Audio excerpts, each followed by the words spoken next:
and sometimes the computer doesn't work as well as it should work. So give me just a second to start. Okay, so my sister's name was Katie, and that is her right here.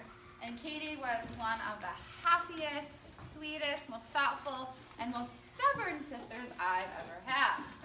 I also have a sister, Bethany. Katie was 2 years younger than me, and then Bethany is a lot younger. She's 7 years. So we grew up in our house with 3 girls, and we kind of acted like regular sisters. This is a picture of my family a long time ago. That's my dad, my mom, me, Katie, and Bethany. And this is another picture of Katie. And as you know, she was born with special needs. So I kind of read a little bit of information because Katie's special needs were really visible. You could see by her face that she had Down syndrome, and you can see by her body features. This is a picture of us by our front door, which is a regular door. And Katie, she was much shorter in height. Her eyes had a little bit of a different look. She had more of an upward slant. And her body was much, much smaller than kids her age. Because Katie, or one of the things when you're born with Down syndrome is that sometimes you're born with a lot of other health problems. And Katie was also born with a lot of different other health problems. When she was really little, Katie couldn't talk. And so I grew up with her. She used sign language to communicate. And it was kind of hard sometimes. I remember, as a sister, as someone who wanted to be her friend and someone who wanted to talk to her, she didn't always know what she wanted. And so sometimes it was difficult to communicate with her. So I had to have kind of a lot of patience, and so did my parents. When she was about 4, she realized, or my parents realized, she needed glasses. Second she got glasses, her world, I remember her putting on, and she actually could see. And the second she had glasses, she would point and make sounds, and I guess kind of start to communicate. Again, it required a lot of patience to be her sister. And it required a lot of patience to make her happy or to try to help her. So in my life, Katie's special needs were physical. You could definitely see she had Down syndrome and she had some other issues. And also, they were mental. Katie was super duper high functioning. She loved school. Loved school. She could do something if you asked her. She could also say no as a sister if you asked her. And that was always fun. But she was really high functioning. So she came to school with you guys. She was in a regular classroom. She did have an aide or a teacher helper who helped her throughout her day, because a lot of times Katie would read and be in a reading group or a book club, and she wanted so badly to be with her friends, but sometimes she didn't really understand. So her aide would help her, and the kids would help her. One of the things that took kind of Katie longer is it just took her a lot longer to do things. She wanted to tie her shoes. She was so stubborn, I have to say, in a funny way. She said, no, I want to do it all the time, and would kind of start yelling and screaming sometimes, no, no, no, which is not so fun. But it took her a long time. So sometimes to tie her shoes took forever. But you know what? We had to be patient. And we also had to teach Katie, because Katie needed us to remind her a lot of times and repeat things a lot. One of the things I want to communicate so much with you guys is that she loved having friends at school. She loved play dates, and she loved being around her friends. When she grew up, all the kids your age, starting your age, even younger, they included her. They asked her to sit with them. They asked her to play with them. They asked her over for play dates. I went over to get her a lot of times, and my families became close friends with their families. She felt loved. She didn't feel like she had a special need. And kids really, really took the time and had the patience to do so. So I put on the bottom a little tip, I guess.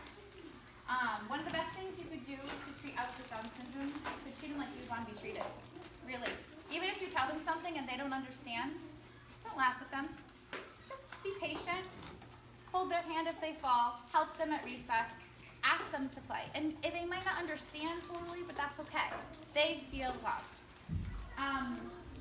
Again, talk to them, include them in things. Katie felt like she had so many friends. She would even brag to us that she had more friends than we have. And so I remember as a sister, Katie felt like she was included all the time. And Katie felt like a normal sister, we would fight. How many of you fight with your brothers and sisters? Or cousins, yeah. How many have disagreements sometimes?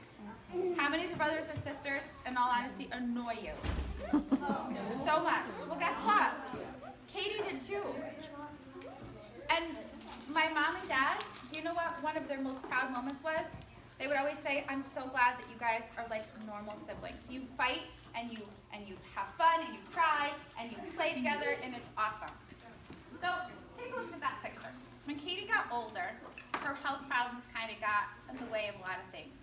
And sometimes kids with Down syndrome also have, kind of difficulty understanding things. It could be frustrating for her. It could be frustrating for us too. And I think the most frustrating is as Katie got older, her health problems kicked in. So she kind of had a bad heart. She was born with a hole in her heart. And so a lot of the times we spent a lot of time with the doctors. We spent a lot of time at the hospital. And it was hard on everybody. But we tried to cheer each other up just like we would for a friend or for anybody else. Tip, have extra patience with people with special needs. Also, ask them if they need help. If you don't ask them, they don't know. You don't know. So this is a picture of Katie when she got older. When Katie was born, the doctors didn't have technology like we have now. And they didn't have the medicine, and they didn't have this amazing team of specialists. And so when she was born, the doctors kind of told my parents that she might not live a very long time. And that could have been a few years old. That could have been 10, 11, 12. Katie lived to be 24. And a lot of times when she was older, her health problems, again, they were really hard. She was born with a heart condition which caused her to be hospitalized often. She had issues with her sweat glands. She didn't sweat. So imagine your body is made to sweat to clear yourself off. She didn't have that. So a lot of times at recess, she would get sent to the nurse, and then we'd have to bring her to the doctors because she didn't sweat. And so it was really hard for her body to regulate temperature. Sometimes very, very uncomfortable. When she got older, because of her conditions, she developed diabetes. And so she had to be really careful with what she ate, and she kind of gained a little bit of weight, which made it hard for her with her heart condition to exercise. And it really just kind of was frustrating for her. She got some cuts a lot. And it sounds kind of silly that you get cuts a lot, but it was hard for her body to recover like it was for us. One of the things that I have to say, and all honestly, when she got older, she also lost her hair. And she lost her hair because she had a condition called alopecia areata, which meant her body was under stress and she lost her hair. And I remember one of the hardest things was that she didn't feel like a girl. She didn't feel pretty. She didn't feel normal. And instead of wigs, she decided to wear a hat. And people would come up to her sometimes and would kind of say are you a boy? Are you a girl? Or they'd say, why don't you have hair? Are you sick? And Katie kind of just, I remember, stopped and said, no, I don't have hair. Please leave me alone. Or she might start to cry. And sometimes we would start to cry. And sometimes my parents would start to cry. And sometimes it was just hard. And so one of the things, again, the tip is to show them kindness. Don't judge them by the way they look. Don't judge people by the way they look. And it's really important to me because I think I developed a lot of empathy to treat people the way I want to be treated. So when we got older, Katie was so fortunate to live such a long life. And we loved her so much. And then she ended up passing away early because of her heart condition and because of a lot of other things. And I think of Katie all the time. I wear her jewelry. I say things that she would say. I wear her clothes sometimes to remind me of her. And Katie was just such a special, special person. So, I didn't mean to leave it in a sad way, but that's kind of what I went through as a sister. Are there any questions at all that you have in any way about Katie or kids with special needs? And I'm going to do my best to be honest with you too. Caitlin. Were your parents did they spend more time with Katie than they did with you, and give her more attention? And did you ever wish that you got more attention? And were you ever kind of annoyed that she ever had Down syndrome? Yes. Yep. I was so jealous of the attention. I was so frustrated, and I felt angry at times with my parents or her in a normal kid way. And I would tell that to them. What my parents tried to do, just like they would though with your other brothers or sisters, is they said, you know what, Katie's got this Friday with extra time with mom. You've got next Friday. So they tried to kind of go above and beyond, but they also spent a lot of extra time trying to make me and Bethany feel better. Definitely. But yeah. Did you cry a lot when Katie died? Yes. I cried for a few weeks. In fact, when I was teaching, I had to take off a few weeks of work because I was just really sad. Yes. Have you learned sign language? That's a great question. So I was probably in the age of 5 to 7 when Katie started sign language. So I remember my parents had this teacher come and teach us basic things like milk or stop or yes. And so they taught us basic things. I don't remember learning everything, but I definitely learned some. You still remember some right now? No, sorry. It was a long time, it was about 30 years ago, so no. Ellen. Do you remember any other reasons why she was crying? Why what? Why reasons longer without the other than the hair? Katie yours usually cried if people said things to her about her physical appearance. So if somebody said to her, even if it wasn't about the hair, like, why are you so short? Or why can't you run? What's wrong with you? She would get really upset. And she would say, leave me alone, or please stop. Or she would say a comment like you would probably say sometimes too, like, I can't run today, but I'm gonna walk. But she would get sad at times. It was mostly about the hair though. Yes. Did Bethany do anything? Yes, Bethany was a lot littler. Bethany was a lot younger than we were. So Bethany actually looked up to Katie, and Bethany remembered Katie as her best friend who played all the time with her. But we all felt the same feeling. But yeah. Do you know why she didn't want to wear a wig instead of a hat? Yeah, she didn't want to wear a wig instead of a hat because the wigs were really itchy.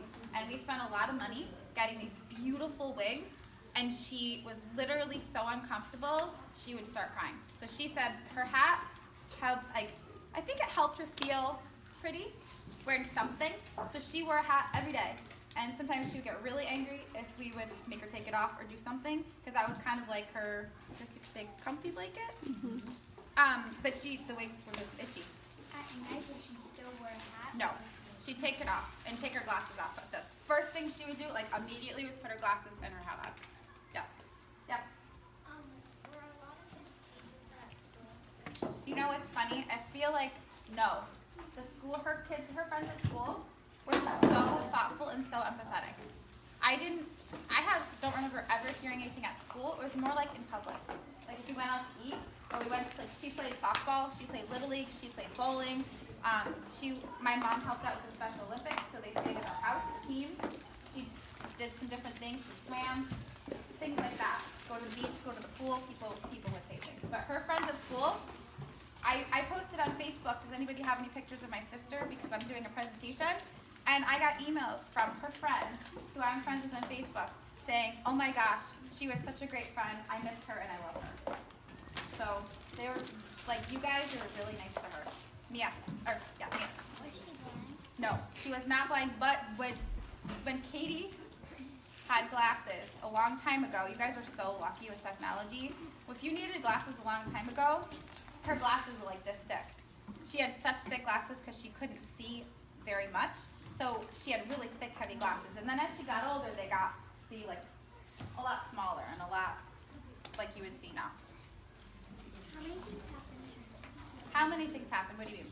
Like, she had diabetes and So Katie was in the hospital a lot. Katie went to the doctors a lot. She had a heart condition. She had an issue with her lungs. She had her hair. She had diabetes. She had quite a few things. No. Brian. Question? Oh, sorry, Leah. When she was going through these phases of her life, were you really scared during when she got diabetes and had to go to the hospital like, all the time? Absolutely. I had to help her with that. Absolutely. Okay, so I know that you guys have a lot of other things to do today, but I wanted to just kind of share this with you. And if you ever have a question about someone with special needs, or if you have a question with someone that you know with Down syndrome, you are free to ask me anytime you see me. I will not be offended. I will not be upset. I will answer any questions at school. Does that help out a little bit? Okay. One more question, and then I'm going to go. Yes? Where were you when she was at the hospital? When I was at the hospital when she passed away, I know, but where were you when she was always at the hospital? I was home. I was at school. We had a lot of different babysitters. We had a lot of people that would kind of come over and help Nanny with babysit Bethany. I was older, but so we were home, and then we'd usually go see her almost every time. Okay, can we, thank you very much, You're say welcome. thank you to Ms. Stratton.